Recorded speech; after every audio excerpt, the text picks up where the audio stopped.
Halo Sobat Entrepreneur, selamat datang kembali di channel YouTube saya.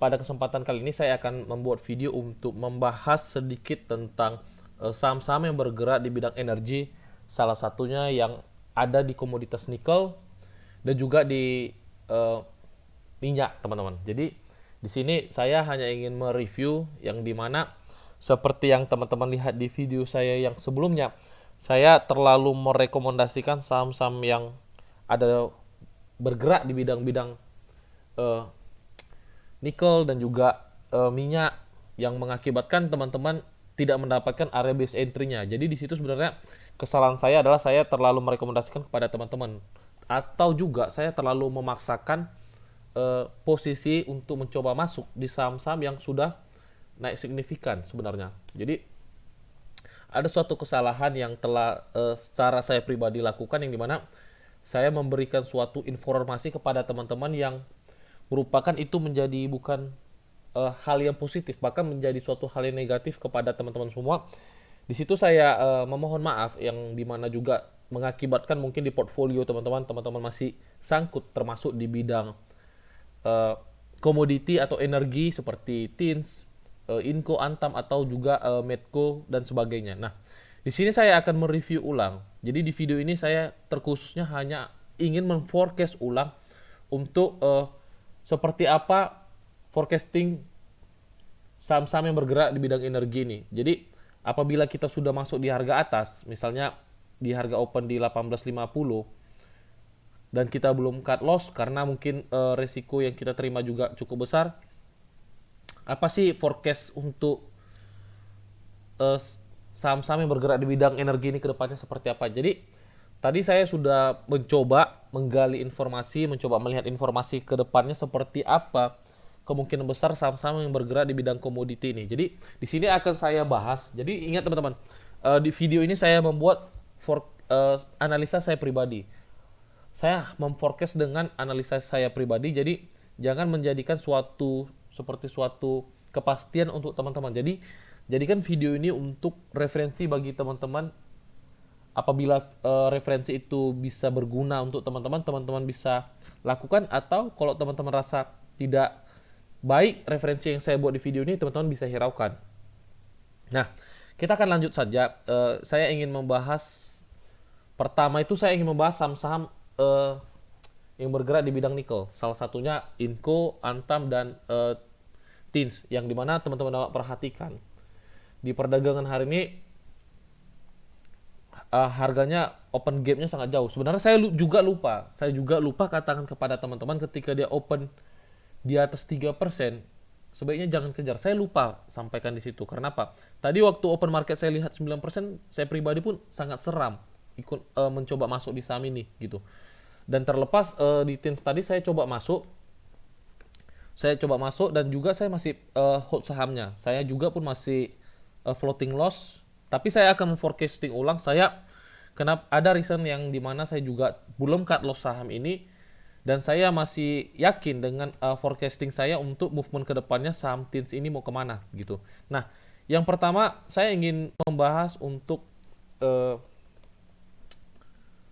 komoditasnya sendiri. Teman-teman dapat perhatikan yang dimana juga kalau teman-teman juga baca beritanya, CFD-nya, kontrak for difference-nya untuk nikel ini sendiri juga sudah di suspend, bahasanya seperti itu kurang lebih. Jadi di stop trading hold-nya, dia di stop, yang dimana teman-teman dapat perhatikan dalam 2 hari ini dia naik dengan sangat signifikan. Teman-teman dapat perhatikan dalam 2 hari ini dia naiknya sangat signifikan, dia naik hampir 115%, dan itu menjadi suatu hal yang sangat signifikan untuk pergerakan movement energi ini, teman-teman. Jadi tadi saya juga lihat-lihat berita yang dimana sebenarnya pemerintah atau perusahaan-perusahaan yang bergerak di bidang nikel ini sedang mengurus surat izinnya untuk ekspor keluar. Kenapa?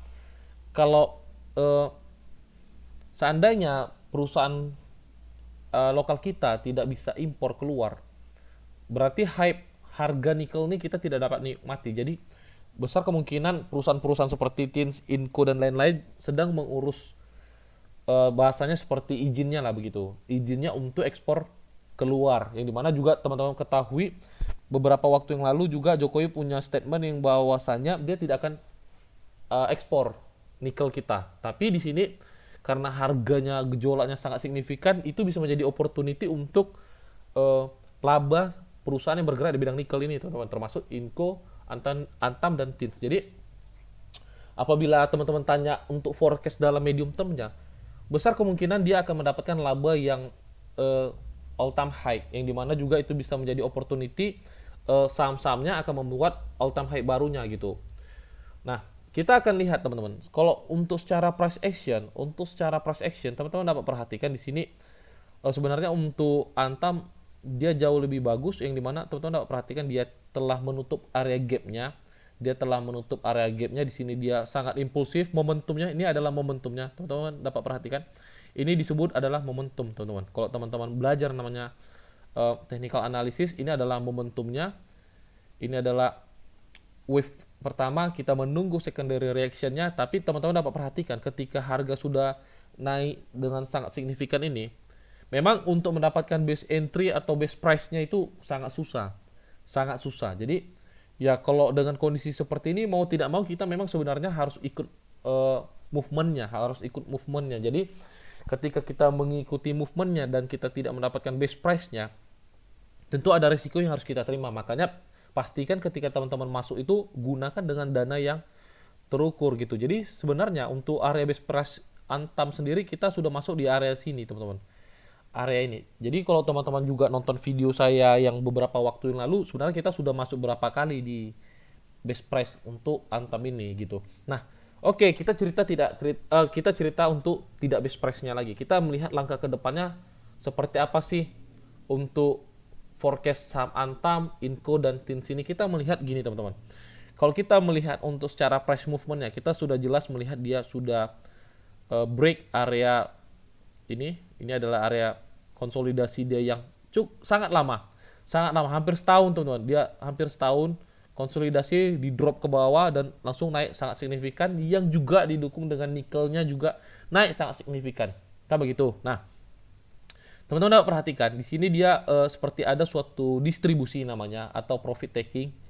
Teman-teman dapat perhatikan di sini adalah profit taking yang dimana dia open di 318 dan langsung di dropkan ke bawah. Tandanya apa? Ada aksi profit taking yang terjadi. Nah, terus kita ingin mencari tahu yang profit taking siapa, teman-teman. Jadi price action hanya melihat price movement atau harga ini bergerak seperti apa. Nah, untuk secara price action, Antam ini momentumnya sangat kuat. Teman-teman dapat perhatikan momentumnya sangat kuat. Nah, kita tinggal melihat siapa sih yang berperan yang membuat momentum ini. Kita akan lihat secara melalui broker summary-nya. Itulah fungsi broker summary, teman-teman. Jadi untuk melihat momentumnya ini, kita akan periksa di broker summary siapa sih yang membuat momentum Antam ini sehingga membentuk kenaikan yang sangat signifikan seperti ini gitu. Nah, kita akan lihat di broker summary. Jadi untuk broker summary sendiri saya lebih aktif menggunakan iPod. Nah, kalau untuk trading saya lebih aktif menggunakan Mirai gitu. Untuk broker summary saya lebih nyaman untuk menggunakan iPod, teman-teman. Nah, kita akan melihat Antam. Teman-teman dapat perhatikan di perdagangan hari ini. Nah, kalau teman-teman perhatikan, yang jualan di perdagangan hari ini mayoritasnya adalah retail. Atau ini adalah sekuritas retail, teman-teman. DR, SQ, XC ini adalah Ajaib, ini BCA, dan ini saya kurang tahu apa, tapi ini Mandiri, ini BNI. Ini adalah sekuritas yang dipakai kebanyakan retail. Dan ini adalah sekuritas yang banyak dipakai adalah bandar atau big player. Kita lebih senang memakai kata big player atau pemain besarnya, teman-teman. Nah, teman-teman perhatikan yang dimana price action-nya yang di sini terjadinya distribusi, tetapi yang nampung barangnya adalah big player-nya. Teman-teman dapat perhatikan. Yang nampung barangnya adalah big player-nya. Bahkan di perdagangan hari ini, AK sendiri menampung barang itu sebanyak 245 miliar, teman-teman. Itu bukan harga yang main-main untuk AK berani masuk menampung di harga 3021. Teman-teman bayangkan. Jadi kalau teman-teman katakan di perdagangan hari ini teman-teman sangkut, teman-teman nggak sendirian gitu. Teman-teman nggak sendirian sangkutnya. Kenapa? Bahkan pemain besar sendiri sebesar AK juga masuk di harga 3021. Nah, kita lihat di perdagangan hari ini. Nah, kalau kita lihat dari momentumnya, teman-teman dapat perhatikan dari 20 Januari, kita lihat dari 20 Januari momentumnya.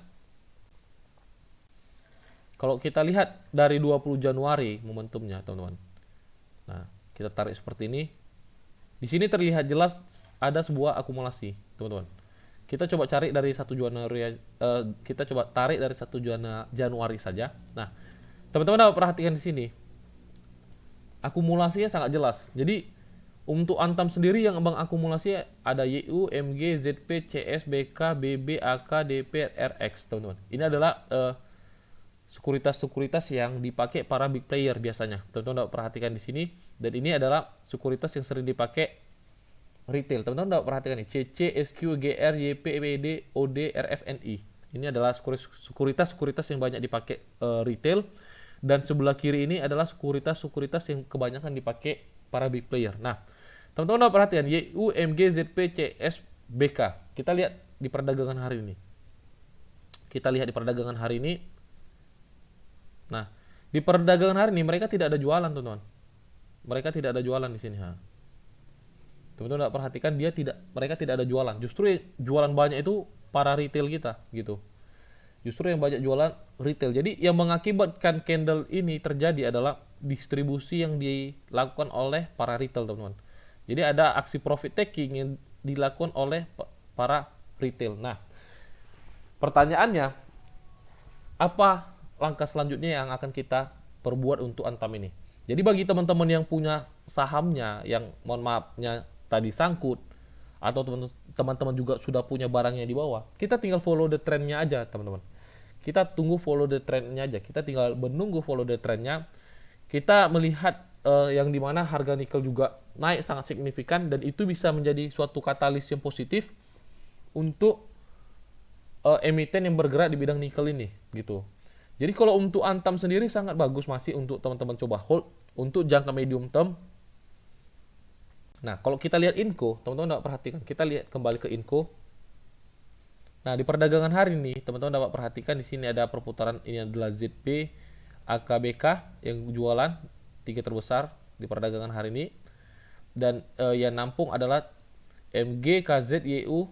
Ini ada 3 yang terbesar. Kita coba lihat dari Januari. Kita coba lihat dari Januari. Yang paling besar adalah yang menampung adalah BB, BK, MG, CP, KZ, CS. Nah, teman-teman dapat perhatikan, kita ambil dari kelima aja. 1, 2, 3, 4, 5. Nah, ini adalah kelima broker yang paling banyak mengakumulasi saham Inco ini dimulai dari 1 Januari. Nah, kita lihat di hari ini. Ingat, nah yang paling signifikan itu ada BB, teman-teman. Dia sebanyak 282 miliar menampung Inco ini. Kita lihat di hari ini. Nah, teman-teman dapat perhatikan BK, MG, CP, KZ, CS. Nah, yang jualan itu cuman BK aja di perdagangan hari ini, teman-teman. Masih BK aja. Jadi MG, KZ, CS, BB masih mengakumulasi saham Inco ini, gitu. Jadi ya untuk secara bandarmologi masih sehat kalau kita cerita bandarmologi. Tapi kalau untuk price action, untuk Inco sendiri ada gap yang kemungkinan besar untuk memuluskan pergerakannya dia harus tutup, teman-teman. Harus tutup. Itu untuk pergerakannya lebih halus. Ibaratnya tidak ada hambatan dia untuk terus rally gitu. Nah, kalau untuk Inco sendiri yang penting teman-teman udah ada suatu signaling atau signaling teorinya. Ini ada gap di 6.100. Kalau seandainya di perdagangan besok dia dikasih coba retest atau menutup gap 6.100, itu bisa menjadi hal yang bagus untuk teman-teman coba pertimbangkan memiliki saham Inco ini, gitu.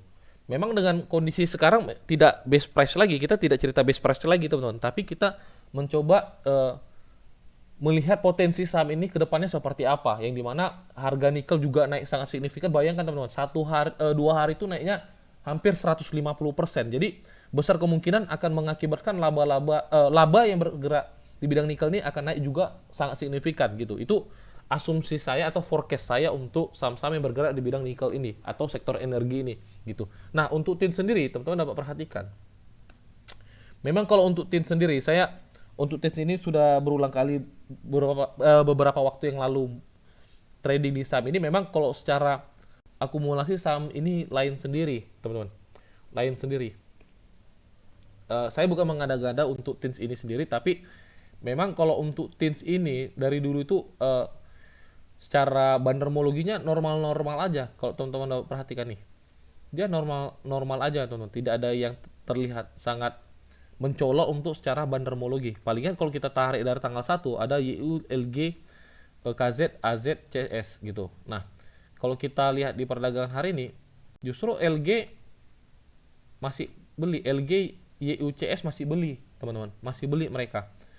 Palingan yang menjual aja di sini ada BK. Mungkin BK jual tins, dia masuk ke Inco atau Antam gitu, teman-teman. Dia hanya switch seperti itu aja. Itu kemungkinan besar yang terjadi gitu. Jadi untuk secara akumulasi saham ini masih menarik secara akumulasi. Walaupun secara price action dia momentumnya sangat signifikan. Nah, untuk TINS, teman-teman tidak perhatikan, ini adalah area demand zone namanya, teman-teman. Ini adalah rally base rally, rally base rally, base rally. Nah, ini bisa teman-teman gunakan untuk bagi teman-teman yang belum masuk. Ingat, bagi teman-teman yang belum masuk atau juga bagi teman-teman yang ingin mencoba buyback kembali supaya untuk average sahamnya, ini teman-teman bisa manfaatkan untuk masuk gitu. Ini adalah area rally base rally-nya atau area demand zone-nya yang dimana teman-teman bisa manfaatkan gitu, teman-teman. Oke, dan juga dia tercluster dengan area Fibo 618. Besar kemungkinan ketika dia mencoba meretest area ini dia akan langsung jalan. Tapi kita berharap di open market besok dia langsung rally sih. Kita berharap seperti itu. Oke, itu untuk forecast saya untuk TINS, Inco, Antam. Semoga teman-teman dapat mengerti apa yang ingin saya sampaikan di saham-saham yang bergerak di bidang nikel nih. Nah, selanjutnya saya ingin membahas saham Medco. Ini adalah saham terakhir yang ingin saya bahas di video ini. Untuk Medco sendiri, teman-teman. Nah, teman-teman dapat perhatikan, memang secara price action dia telah break area channel trendline bearish-nya ini, dan teman-teman dapat perhatikan dia seperti membuat double bottom. Nah, saya tadi coba cek kembali saham ini, dia seperti membuat pola double bottom. Teman-teman dapat perhatikan di sini. Nah, ini adalah bottom 1. Kita tandain seperti ini supaya teman-teman dapat melihatnya dengan lebih jelas. Bentar ya. Ini adalah bottom 1. Nah, kita tanda seperti ini.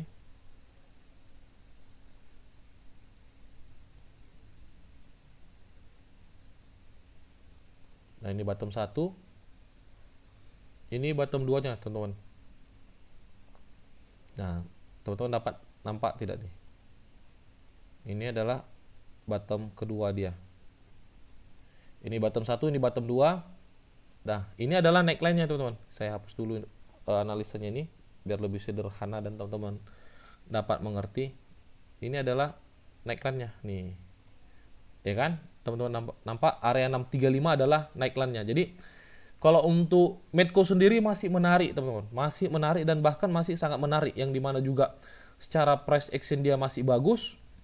Secara price action dia masih bagus, dan secara harga komoditi teman-teman dapat perhatikan. Kita lihat dari investing.com. Kita lihat dari investing.com. Ya.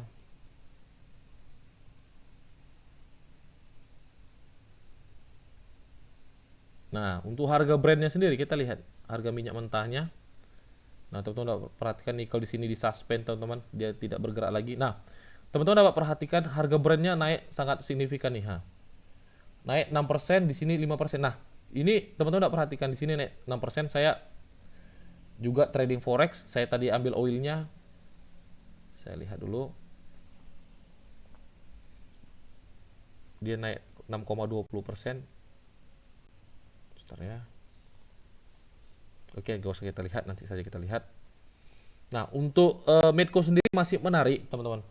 Masih menarik. Jadi untuk price action teman-teman dapat perhatikan di sini dia membentuk seperti pola double bottom. Ini adalah neckline dia mencoba retest. Nah, ketika dia seperti ini teman-teman dapat perhatikan, dia breakout, retest, dan besar kemungkinan dia akan up gitu. itu adalah forecasting saya untuk Medco, yang dimana teman-teman dapat perhatikan ini bottom 1, ini bottom 2, dan kemungkinan besar dia akan up, dan juga didukung dengan harga minyak mentah yang naik sangat signifikan, teman-teman. Gitu.